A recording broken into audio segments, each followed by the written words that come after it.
అందరికీ నమస్తే అండి. మనం ఈ రోజున ఆరోగ్యానికి ఎంతో ఉపయోగకరమైనటువంటి కరివేపాకు కారప్పొడిని ఎలా తయారు చేసుకోవాలో చూద్దాం. ఈ కారప్పొడి అండి వేడివేడి అన్నంలో ఎంతో రుచికరంగా ఉంటుంది. మరియు మనం ఇడ్లీల్లో కూడా ఈ కారప్పొడిని తినొచ్చు. ఇప్పుడు తయారీకి కావాల్సిన పదార్థాలు చూద్దామండి. 1 కప్పు శుభ్రంగా కడిగి పెట్టుకున్న కరివేపాకుని తీసుకున్నాము. 2 స్పూన్ల జీలకర్ర తీసుకున్నాము. 1 స్పూన్ ధనియాలు మరియు చాయ్ మినపప్పు అండి. 1 స్పూన్ చాయ్ మినపప్పు తీసుకున్నాము. మరియు 10 ఎండుమిర్చి, అలాగే 2 పాయల వెల్లుల్లి రెబ్బలు. ఇప్పుడు స్టవ్ మీద ప్యాన్ పెట్టుకొని దాంట్లో 1 స్పూన్ ఆయిల్ వేసుకున్నానండి. దాంట్లో శుభ్రంగా కడిగి పెట్టుకున్నట్టు కరివేపాకు ఆరబెట్టుకోవాలండి. కొంచెం ఆరబెట్టుకున్న కరివేపాకుని దాంట్లో వేసేసుకున్నాను. ఆ ప్యాన్లో వేసుకొని వేయించుకోవాలండి. సిమ్లో పెట్టుకొని వేయించుకోవాలి. నలుపుదనం రాకుండా సిమ్లోనే పెట్టుకొని గ్రీన్ కలర్లోనే ఉండేలాగా వేయించుకోవాలండి. మూత అసలు పెట్టకూడదు, చెమ్మ దిగకూడదండి.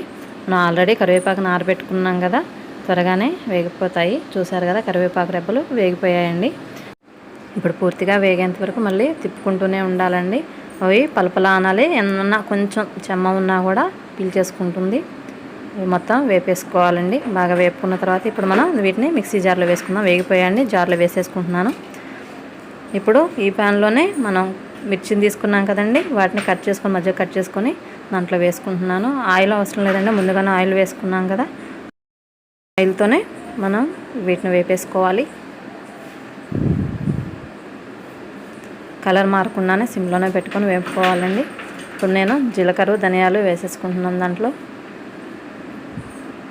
అవి కూడా వేగిన తర్వాత చాయ్ మినపప్పును వేసుకోవాలి. చాయ్ మినపప్పును కూడా వేసేసుకున్నానండి. ఇవి వేగిపోయాయి కదండి, ఎండుమిర్చి కూడా వేగాయి. ఇప్పుడు మిక్సీ జార్లో కరివేపాకుతో పాటు వేసుకున్నాను. ఇప్పుడు కొద్దిగా ఉప్పు వేసుకుంటున్నాను. దాంట్లో ఉప్పు కూడా వేసేసుకున్నాను. దీన్ని ఒక్కసారి మిక్సీ పట్టేయాలండి. ఒకే రౌండ్ తిప్పుకున్నాను. దీంట్లో ఇప్పుడు ఆ వెల్లుల్లి రెబ్బలని వేసుకుంటున్నాను. పలుగ్గా ఉన్నప్పుడే తిప్పానండి. ఇప్పుడు వెల్లుల్లి రెబ్బలు వేసుకొని మిక్సీ పట్టేసుకున్నాను. తయారైపోయిందండి ఆరోగ్యకరమైనటువంటి కరివేపాకు కారప్పొడి. మనకెంతో ఆరోగ్యానికి ఉపయోగకరంగా ఉంటుంది ఈ కరివేపాకు కారప్పొడి. తయారు చేసేసుకున్నాం. ఈ వీడియో కనుక మీకు నచ్చినట్లయితే ఒక లైక్ కొట్టండి. నా యొక్క ఛానల్ సబ్స్క్రైబ్ చేసుకోగలరు. ఈ వీడియో చూసిన వారందరికీ నా యొక్క ధన్యవాదాలండి. Thank you.